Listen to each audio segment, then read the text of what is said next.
En el tema de esta mañana y el de esta tarde, vamos a estudiar la cosmovisión de la Iglesia Adventista. Ahora, ¿qué queremos decir por cosmovisión? La Iglesia Adventista tiene 28 doctrinas fundamentales, 28 doctrinas individuales. El santuario no es una de esas doctrinas. El santuario es el concepto que unifica todas las doctrinas en un sistema de verdad. Les doy una comparación. ¿A cuántos les gusta armar los rompecabezas? ¿Le gustan los de 1000 piezas? A mí me frustra, para decirles la verdad, porque es muy difícil armar un rompecabezas de 1000 piezas. Las doctrinas individuales de la iglesia son como las piezas de un rompecabezas.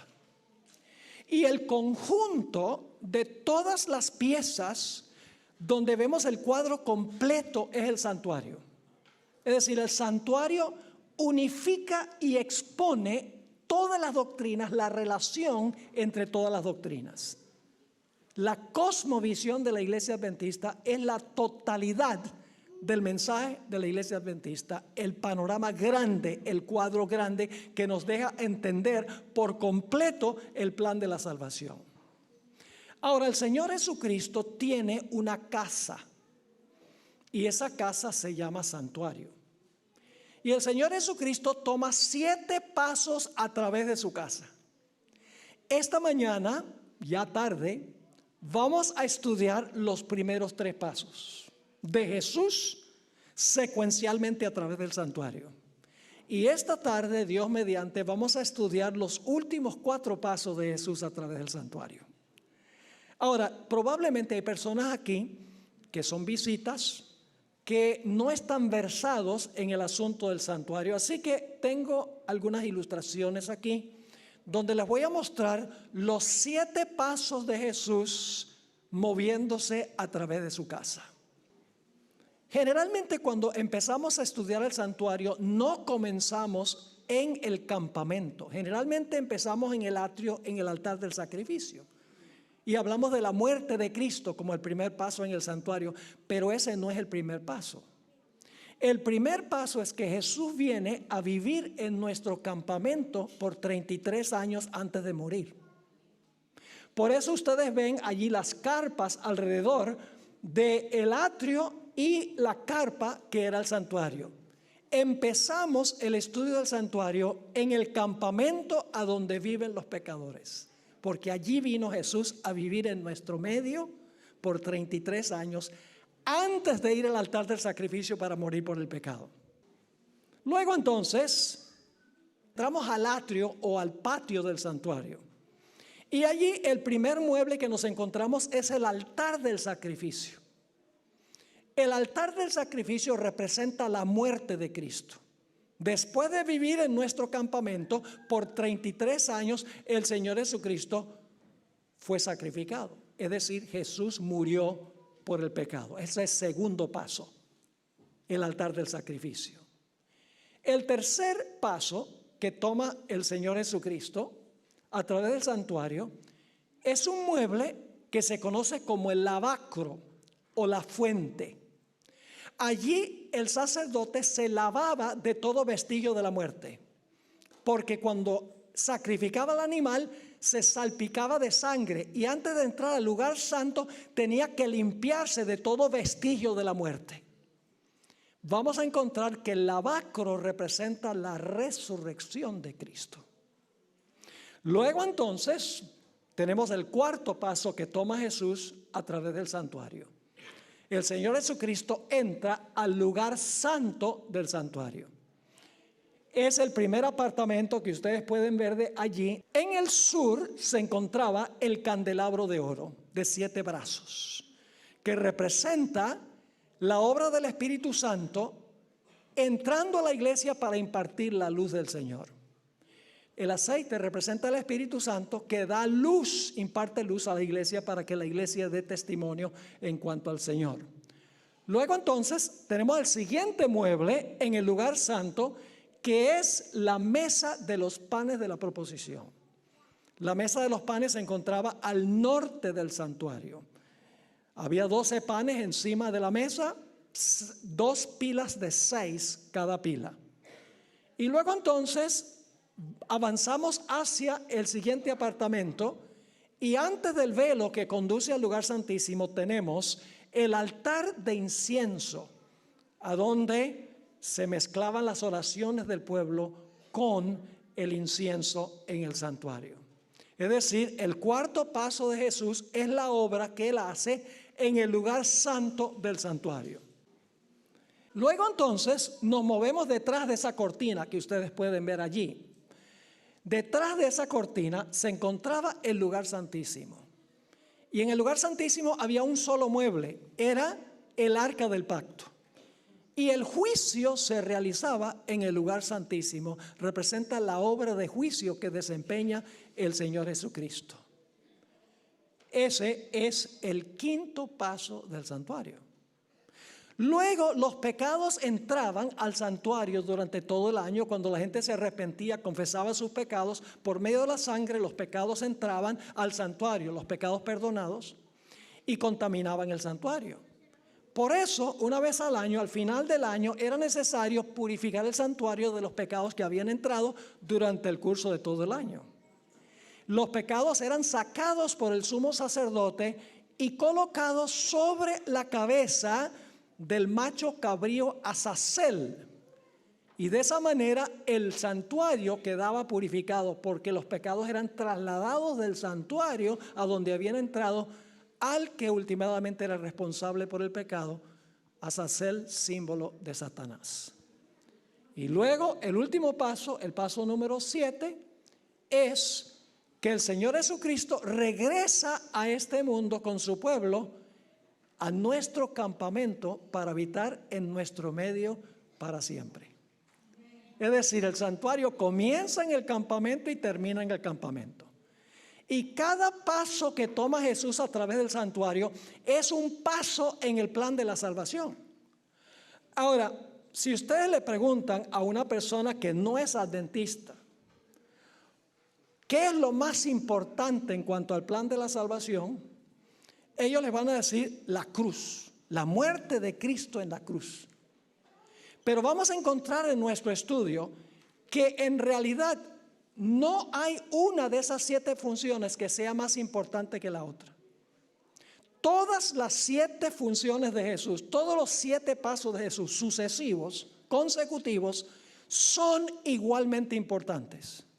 Si falta uno, se daña, se destruye el plan de la salvación. La cruz es vital, es muy importante la cruz, es el centro, pero sin los otros pasos, la muerte de Cristo en la cruz habría sido en vano. Eso es lo que vamos a notar. ¿Les queda claro lo que vamos a estudiar? Vamos entonces al primer paso, la venida del Señor Jesucristo a nuestro campamento, para vivir en nuestro medio 33 años antes de morir. Vamos a leer algunos versículos de la Biblia que hablan de que Jesús vino a habitar en nuestro medio. Voy a leer 3.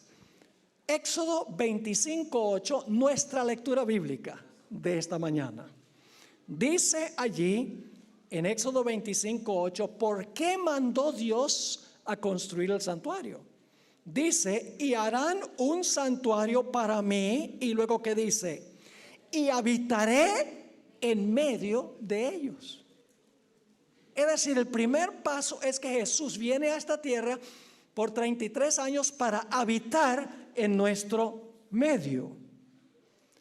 También tenemos Juan 1 y el versículo 14. Todo lo vamos a defender con la escritura, porque nuestra autoridad es la Biblia.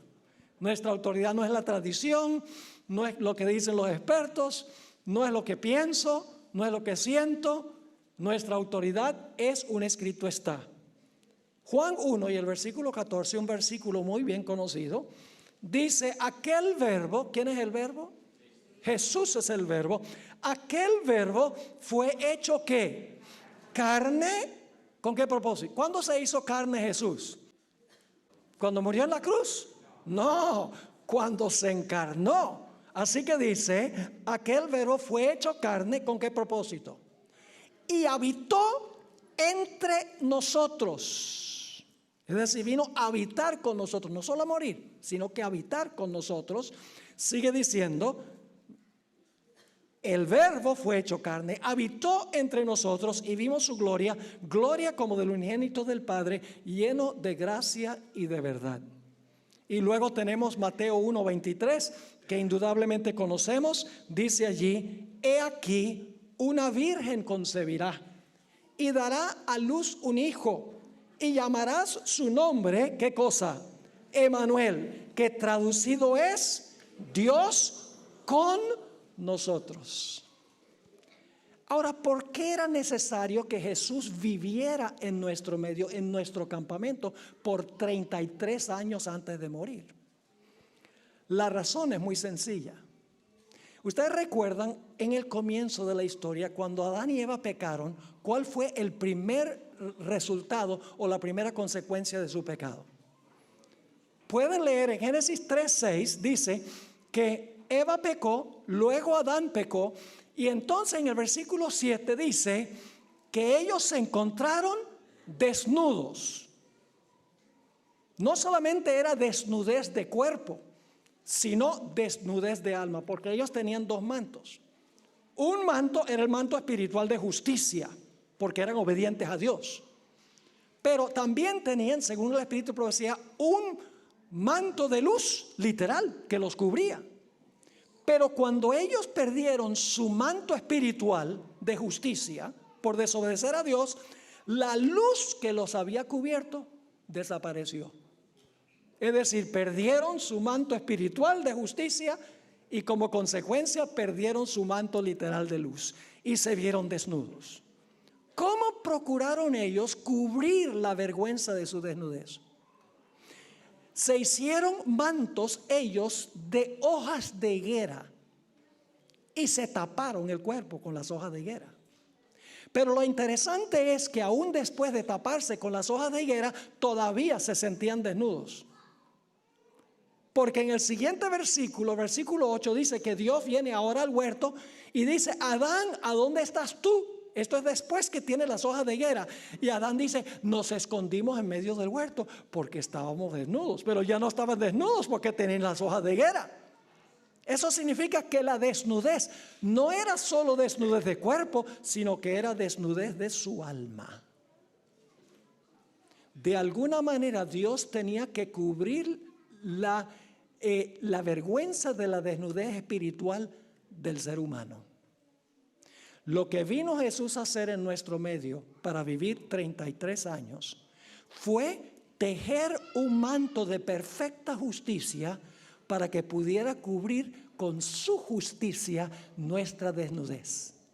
Jesús tuvo que vivir una vida absolutamente perfecta que le pudiera ofrecer a la ley en nuestro lugar. Como la ley nos dice, obedece perfectamente o muere. Todos hemos violado la ley, así que todos estamos bajo sentencia de muerte. Era necesario que Jesús viviera la vida que nosotros debemos vivir.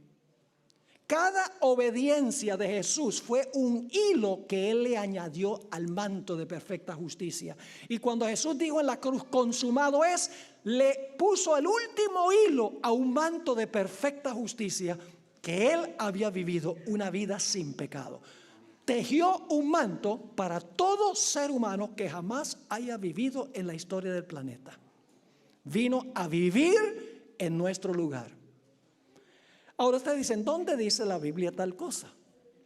Vamos a ver lo que dice la Escritura. Levítico 22 y el versículo 20 al 22. Levítico 22 y el versículo 20 hasta el versículo 22. Está hablando aquí de la víctima, de las víctimas que se sacrificaban en el santuario. Y dice lo siguiente, Levítico 22, 20 al 22. Ninguna cosa en que haya defecto ofreceréis, porque no será acepto por vosotros. ¿Qué pasaba si la víctima tenía algún defecto? No era acepto el sacrificio.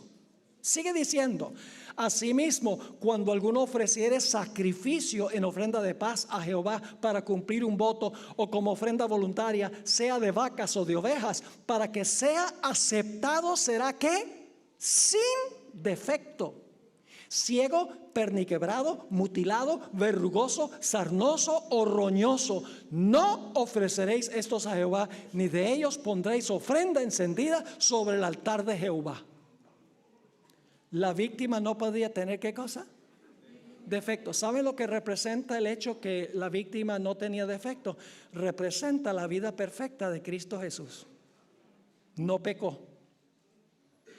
Cuando se ofreció como víctima, se ofreció como un cordero sin mancha, porque había vivido una vida en perfecta armonía con la santa ley. Pero no solamente la víctima no podía tener defecto, sino el sacerdote que ofrecía a la víctima tampoco podía tener defecto. Y estamos hablando de defecto físico. La ausencia de defecto físico en la víctima representa la perfección moral de Jesús. Es decir, lo físico representa la pureza moral o espiritual de Jesús, su obediencia perfecta. El sacerdote también no podía tener defecto. Nota Levítico 21, el capítulo anterior, Levítico 21 y el versículo 17 al 21. Dice allí: habla a Aarón y dile: ninguno de tus descendientes por sus generaciones que tenga algún defecto se acercará para ofrecer el pan de su Dios. Porque ningún varón en el cual haya defecto se acercará. Varón ciego o cojo o mutilado o sobrado, o varón que tenga quebradura de pie o rotura de mano, o jorobado o enano, o que tenga nube en el ojo, o que tenga sarna o empeine o testículo magullado. Ningún varón de la descendencia del sacerdote Aarón en el cual haya defecto se acercará para ofrecer las ofrendas encendidas para Jehová. Hay defecto en él, no se acercará a ofrecer el pan de su Dios. El sacerdote no podía tener defecto y la víctima que ofrecía el sacerdote tampoco podía tener defecto. Y el sacerdote y la víctima representaban a Cristo. Y ustedes dicen, ¿cómo es eso? Muy sencillo. La Biblia dice en Hebreos el capítulo 7 que Jesús se ofreció a sí mismo. Jesús es el sacerdote que se ofrece como víctima. Es decir, Jesús reúne en sí mismo los dos símbolos, el símbolo del sacerdote y la víctima. Pero si Jesús no hubiera vivido una vida perfecta, sin defecto, su sacrificio no hubiera sido ¿qué? Aceptado. Vamos a anotar Éxodo 12, 5 y 6. Éxodo 12, 5 y 6. Está hablando aquí del Cordero Pascual, Y quiero que noten que hay dos puntos claves aquí. Vamos a anotar solamente uno por ahora. Dice en Éxodo 12, 5 y 6, hablando de la Pascua: el animal será como sin defecto. Macho de 1 año, lo tomaréis de las ovejas o de las cabras y lo guardaréis hasta el día 14 de este mes. Y luego dice, y lo inmolará. ¿Qué significa inmolar? Matar. Y lo inmolará toda la congregación del pueblo de Israel entre las 2 tardes. ¿Qué dos aspectos tenemos aquí del cordero? El cordero no podía tener defecto y luego era sacrificado. La vida perfecta de Jesús y su ¿qué? Y su muerte. Y ustedes dicen, ¿será así? Pues vamos al Nuevo Testamento para ver lo que dice la Biblia, que representa la víctima sin defecto y el sacrificio de la víctima. 1 de Pedro 1, 18 al 20. 1 de Pedro 1 y el versículo 18 hasta el versículo 20. Dice aquí, en un pasaje indudablemente muy bien conocido: sabiendo que fuisteis rescatados de vuestra vana manera de vivir, la cual recibisteis de vuestros padres, no con cosas corruptibles como oro o plata. Es decir, no fuimos redimidos con oro o plata, sino con ¿qué? Sino con la sangre preciosa de Cristo. Ahí está el sacrificio. Pero ahora noten, la sangre preciosa de Cristo como de un ¿qué? Un cordero sin mancha y sin contaminación. ¿Qué dos características? El cordero no tiene defecto y luego muere. Jesús vivió una vida sin defecto y luego ¿qué? Murió. Y por eso su sacrificio fue aceptado. Ahora yo les pregunto, ¿qué es más importante, la vida perfecta de Cristo o su muerte? Los dos son igualmente importantes. Porque si Jesús no vive una vida moralmente perfecta, en armonía con la ley, tejiendo un manto de justicia, el Padre no hubiera aceptado su sacrificio. Son los dos igualmente vitales e importantes. Ahora vamos a ver, según la Biblia, que el Señor Jesucristo cumple estas dos funciones. Cumple la función del Cordero sin mancha, su vida perfecta, y la muerte de Cristo. Ahora yo pregunto, ¿Jesús, además de ser un Cordero sin mancha, también es un sacerdote sin mancha? ¿Ofreció su vida en sacrificio un ser perfecto que nunca pecó? ¿Cómo no? Vamos a Hebreos 4 y el versículo 14 y 15. Hebreos el capítulo 4 y el versículo 14 y 15.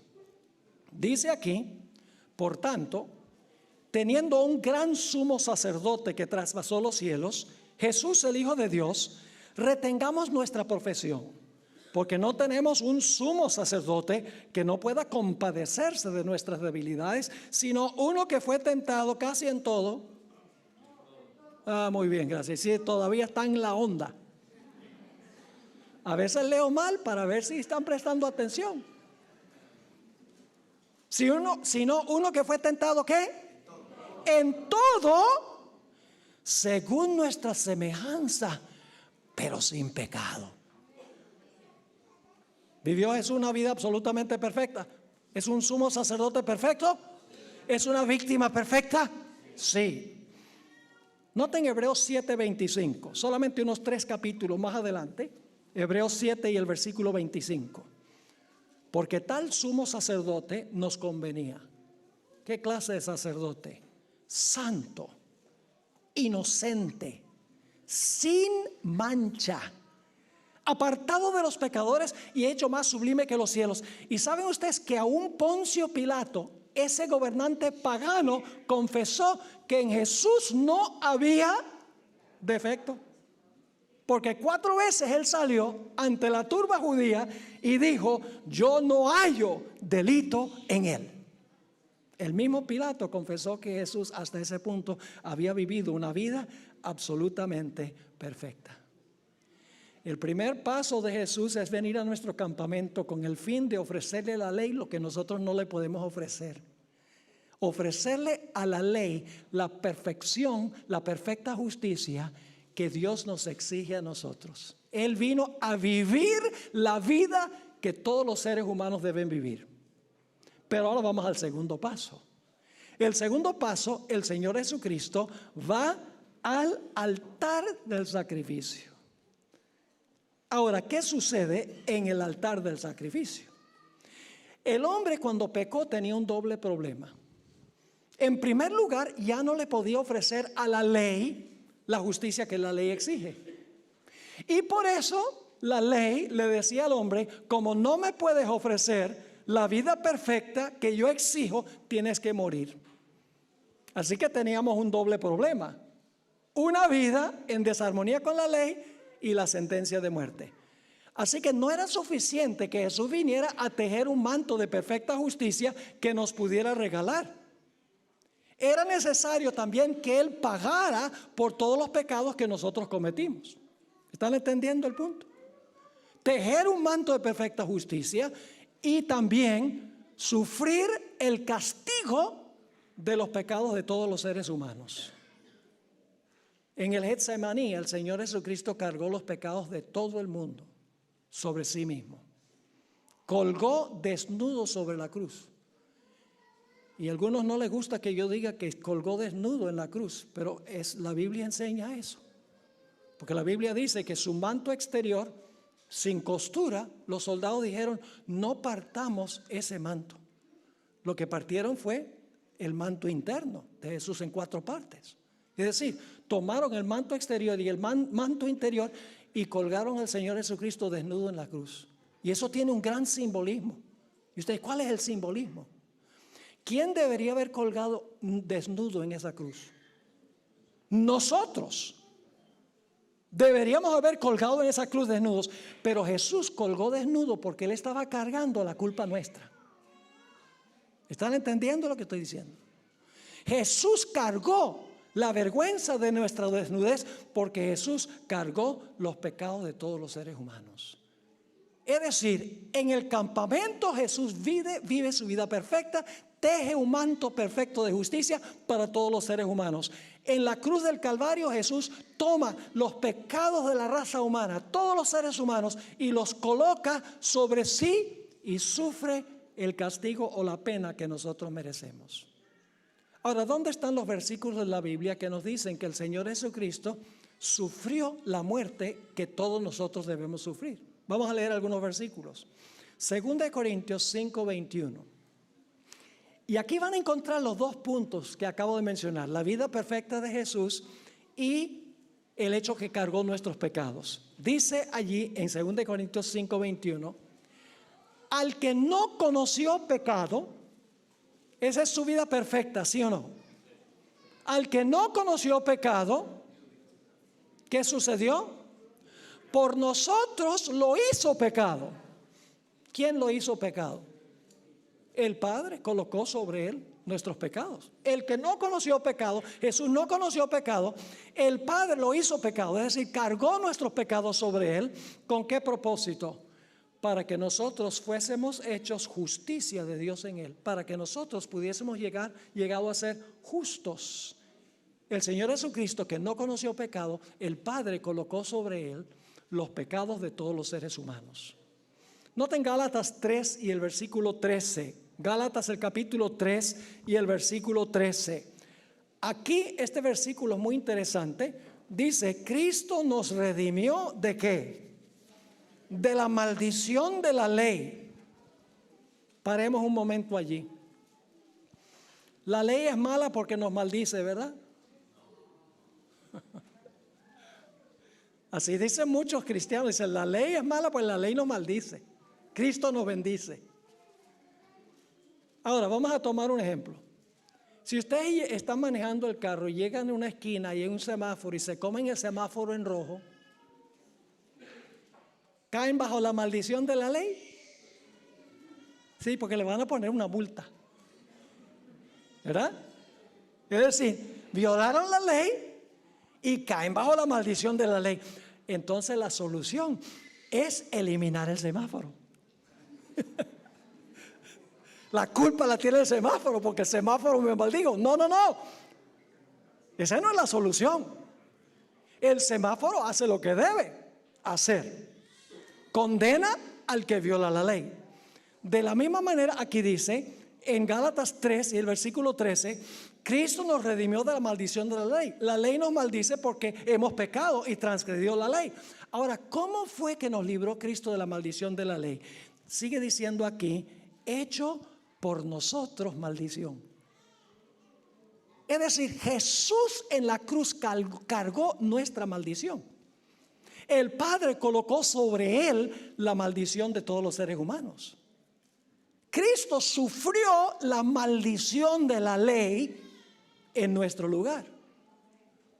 ¿Por cuánto sufrió Jesús la maldición de la ley? ¿Solo por los que se van a salvar? ¿O sufrió la maldición de la ley para todo ser humano que jamás haya vivido? Hermanos y hermanas, fue para todo ser humano que jamás haya vivido sobre el planeta. Y ustedes dicen, ¿dónde dice la Biblia eso? ¿Cuál es el versículo más famoso de la Biblia? Juan 3:16. Porque de tal manera amó Dios a Talleres. Porque de tal manera amó Dios a Barcelona. O debo pronunciarlo correctamente, Barcelona. Porque de tal manera amó Dios al mundo que ha dado a su Hijo unigénito. ¿Por cuántos fue dado Jesús? ¿Por cuántos vivió Jesús? ¿Por cuántos murió Jesús? Por todos. ¿El Señor Jesucristo murió por Hitler? ¿Cargó los pecados de Hitler? ¿Cargó los pecados de Donald Trump? ¿Cargó los pecados de Mussolini? Todos. Saben que la hermana White tiene una cita donde ella dice que Jesús, cuando estaba en la cruz, estaba hasta cargando los pecados de Caifás, el que lo entregó a la muerte.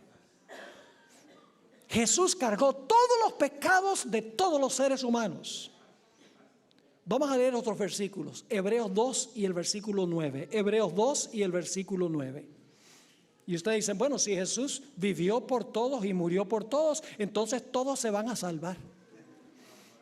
Pareciera ser así, pero si no van esta tarde no van a entender este asunto. Hebreos 2:9 dice: pero vemos a aquel que fue hecho un poco menor que los ángeles, a Jesús, coronado de gloria y de honra a causa del padecimiento de la muerte, para que por la gracia de Dios gustase la muerte por todos. ¿Por cuántos gustó la muerte de Jesús? Por todos. ¿Por cuántos tejió el manto de perfecta justicia? Para todos. Noten primera de Juan 2, 1 y 2. La Biblia es clara en cuanto a esto. Primera de Juan 2 y el versículo 1 y el versículo 2. ¿A quiénes le está escribiendo el apóstol Juan? ¿Le está escribiendo a los paganos o a cristianos? Le está escribiendo a cristianos. Y noten lo que dice ahí en primera de Juan 2, 1 y 2. Hijitos míos. No se va a referir a hijitos míos como si fueran los paganos. Hijitos míos, estas cosas os escribo para que no pequéis. Y si alguno hubiere pecado, abogado tenemos para con el Padre, a Jesucristo el justo. Así que Juan está diciendo, los creyentes, si alguno de los creyentes peca, tenemos abogado para con el Padre, a Jesucristo el justo.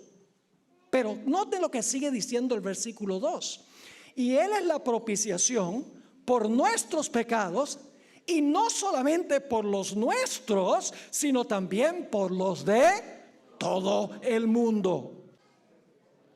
No solo por los creyentes, sino por los de todo el mundo. Noten Isaías 53, 5 y 6. Isaías 53, 5 y 6. Lo que quiero que entiendan es que el manto que tejió Jesús es para todos los seres humanos. La muerte de Cristo Jesús fue para todos los seres humanos, por todos los pecados que se han cometido, se están cometiendo y aún se van a cometer. Isaías 53, 5 y 6 dice: mas Él herido fue por nuestras rebeliones, molido por nuestros pecados. El castigo de nuestra paz fue sobre Él, y por su llaga fuimos nosotros curados. Todos nosotros nos descarriamos como ovejas, cada cual se apartó por su camino, mas Jehová cargó en Él el pecado de todos nosotros. ¿Por cuántos pecados murió Jesús? Todos los pecados de la raza humana fueron colocados sobre Él. Los que se han cometido, los que se están cometiendo y los que aún se van a cometer. Permítame leerles un par de citas del Espíritu de Profecía. La primera cita se encuentra en Mensajes Selectos, tomo 1, página 364. Ella escribió: en la cruz del Calvario, Él pagó el precio de la redención de la raza humana. En la cruz, ¿qué hizo Jesús? Pagó el precio de la redención ¿de qué? De la raza humana. En una cita aún más fuerte, en Mensajes Selectos, tomo 1, página 378 y 379, Elena White escribió, esto es extraordinario: el peso de la culpabilidad de todo pecado recayó sobre el alma divina del Redentor del mundo. Los malos pensamientos, las malas palabras, los malos actos de cada hijo e hija de Adán exigían una paga que recayó sobre Cristo. ¿Cuántos pecados recayeron sobre Cristo? Los de cada hijo e hija de Adán. Así que si usted es hijo o hija de Adán, los suyos fueron colocados sobre Jesús. Así que dice, aunque no era suya la culpa del pecado, su espíritu fue desgarrado y magullado por las transgresiones de los hombres, y aquel que no conoció pecado llegó a ser pecado por nosotros, para que pudiéramos ser justicia de Dios en él. ¡Qué extraordinario! Vivió por todos, y murió por todos. Esto es lo que podríamos llamar la obra objetiva de Jesús. Es decir, la obra de Jesús en el campamento, en el altar de sacrificio, y vamos a ver también en el lavacro, es una obra que hizo para todos los seres humanos. Pero la obra en el lugar santo no es para todos los seres humanos. La obra en el lugar santo es para los que se apropian de lo que hizo Jesús en el campamento y en el atrio. Es decir, lo que hizo en el atrio y en el campamento fue para todos los seres humanos, pero lo que hace en el lugar santo y el lugar santísimo lo hace solo por los que se arrepienten, confiesan su pecado y confían en Jesús. Es decir, la obra que hizo en el campamento y en el atrio es corpórea, mientras que la obra en el lugar santo y el lugar santísimo es una obra individual. Ahora vamos al tercer paso. ¿Cuál es el tercer paso? El tercer paso es el lavacro. También se conoce como la fuente. Ahora, ¿qué evento de la vida de Jesús representa el lavacro o la fuente? Bueno, lo único que tenemos que hacer es mirar la secuencia de los pasos de Jesús. Jesús comenzó su vida con su encarnación, vivió 33 años. Luego fue al altar del sacrificio, representa su muerte en la cruz.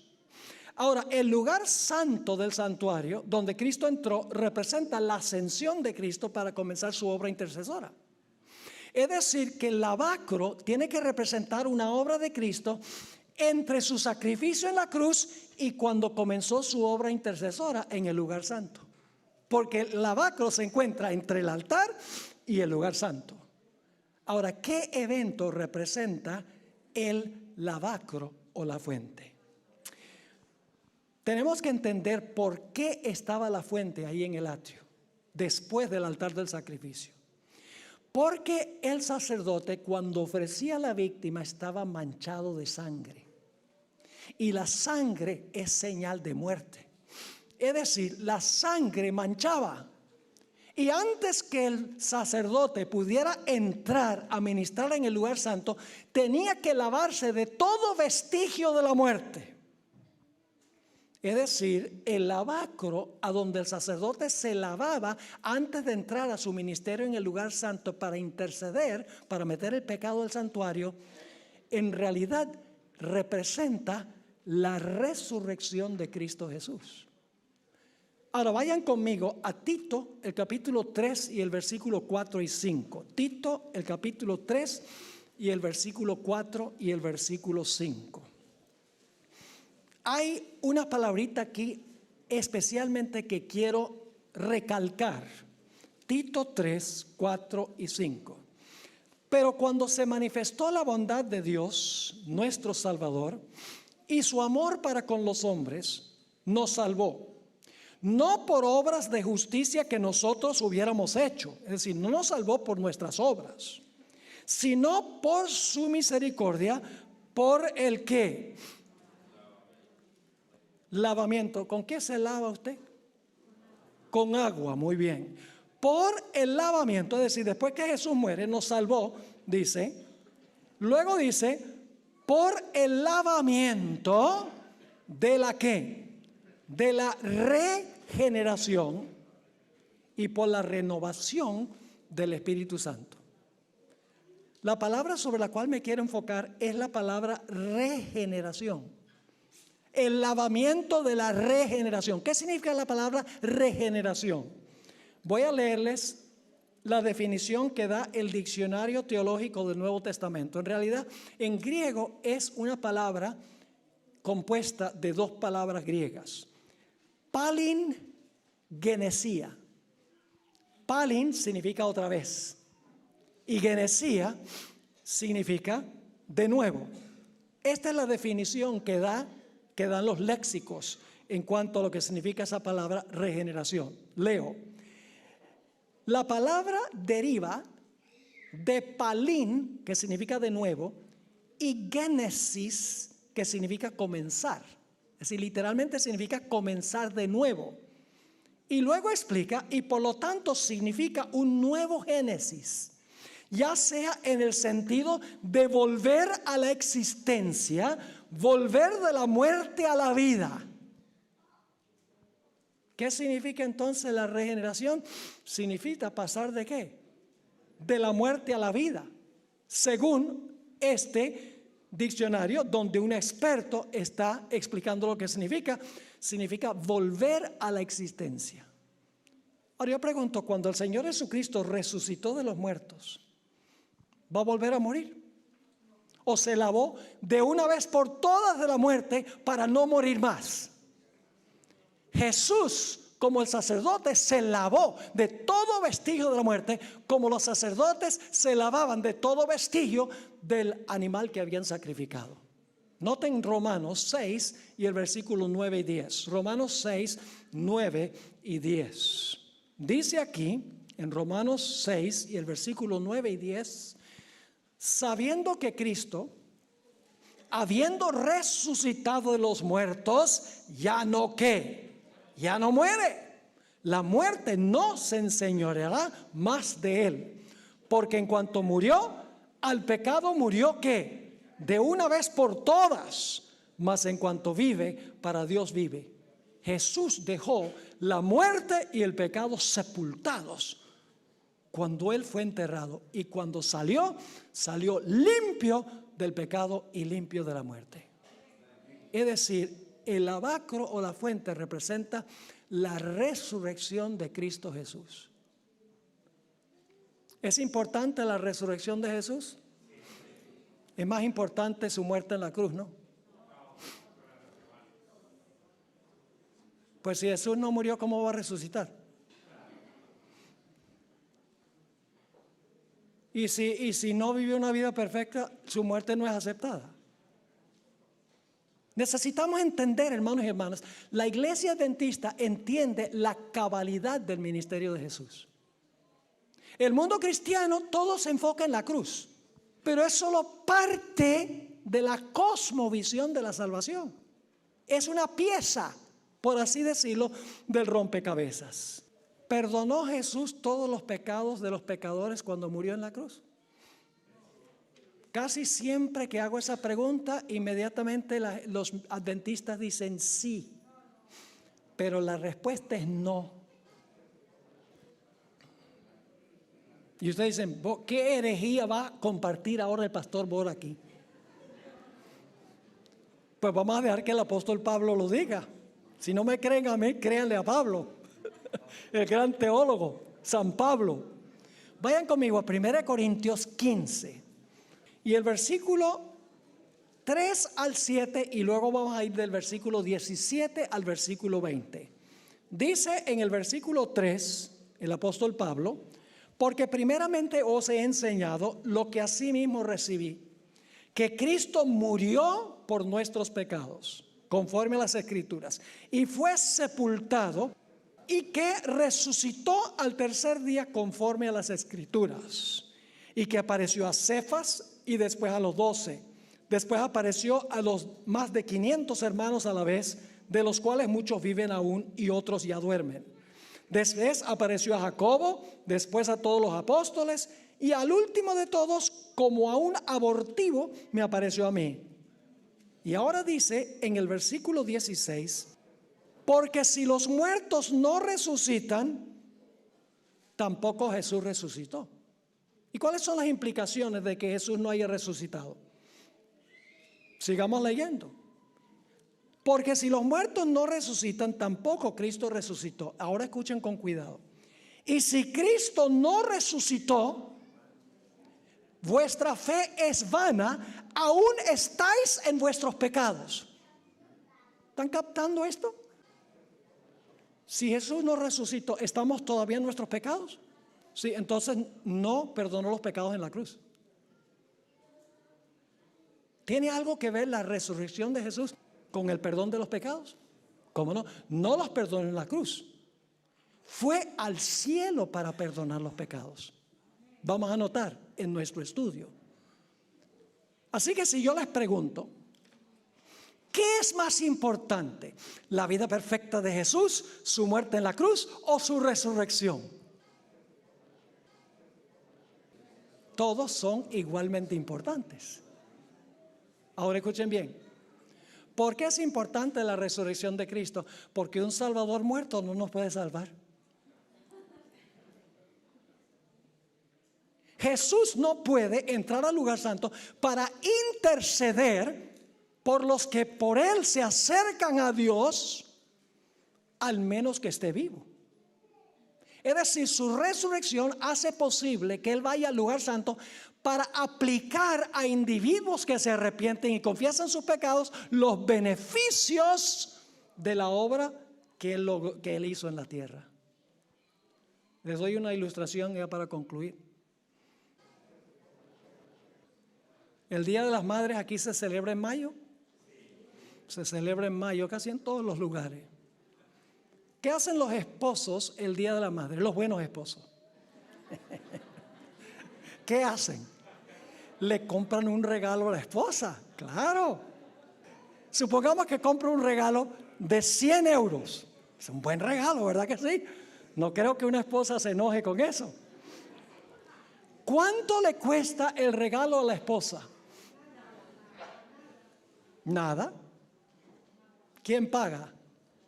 El esposo es el que paga. Para la esposa el regalo es gratis. Por su vida perfecta y su muerte en la cruz, Jesús compró el regalo de la salvación. Pero ahora escuchen bien. ¿La esposa tiene la opción de aceptar o rechazar el regalo? Si rechaza el regalo, de nada le beneficia. Jesús compró el regalo de la salvación por su vida y por su muerte. Pero en el lugar santo, el Señor Jesucristo aplica los beneficios de su obra, su vida perfecta, los acredita a los que se arrepienten, confiesan su pecado y confían en Jesús, quien intercede por ellos individualmente en el lugar santo. Entonces yo pregunto, ¿la obra en el lugar santo es igual de importante que las primeras 3 funciones? ¿Cómo no? Así que no se pierdan el próximo emocionante episodio, que es el paso número 4, 5, 6 y 7 esta tarde. Les aseguro que va a ser fascinante cuando estudiemos el lugar santísimo, el juicio. ¿Para qué un juicio si Dios conoce todas las cosas? ¿A quiénes va a juzgar? Etcétera. ¿Y qué hace Jesús en el lugar santo? ¿Y cómo fue la ceremonia de Azazel? Vamos a estudiar todo esto y cuando terminemos el estudio vamos a ver el cuadro perfecto. Todas las piezas del rompecabezas ahora forman un cuadro hermoso del plan de la salvación. Digo esto no con arrogancia, pero solo hay una iglesia en el mundo que entiende esto y es la iglesia adventista. Y no lo digo que dice, los adventistas son mejores que todo el mundo. No. Pero sí tenemos un mensaje mejor que el que tiene todo el mundo cristiano. Un mensaje que nosotros debemos compartir con las personas que perecen en el pecado. Oremos. Padre, gracias te damos por Jesús. Gracias porque Jesús estuvo dispuesto a venir a vivir una vida llena de tentaciones y pruebas y dificultades para desarrollar una vida perfecta sin pecado y tejer un manto perfecto de justicia que nos puede cubrir. Gracias porque Jesús estuvo dispuesto a venir para sufrir una cruenta muerte y una agonía en el huerto del Getsemaní, cargando los pecados de toda la raza humana. Gracias porque llamaste a tu Hijo del sepulcro y resucitó y ascendió para interceder. Oh Padre, cuán maravilloso eres en este plan que tú divisaste desde los siglos de la eternidad. Ayúdanos, Señor, a apreciarlo. Si hay alguien que no ha recibido a Jesús, te ruego que en el transcurso de esta semana tú traigas a esa persona a recibir a Jesús como Salvador personal. Gracias te damos por habernos acompañado, por responder nuestra oración, porque te lo suplicamos en el precioso nombre de Cristo, nuestro Salvador. Amén.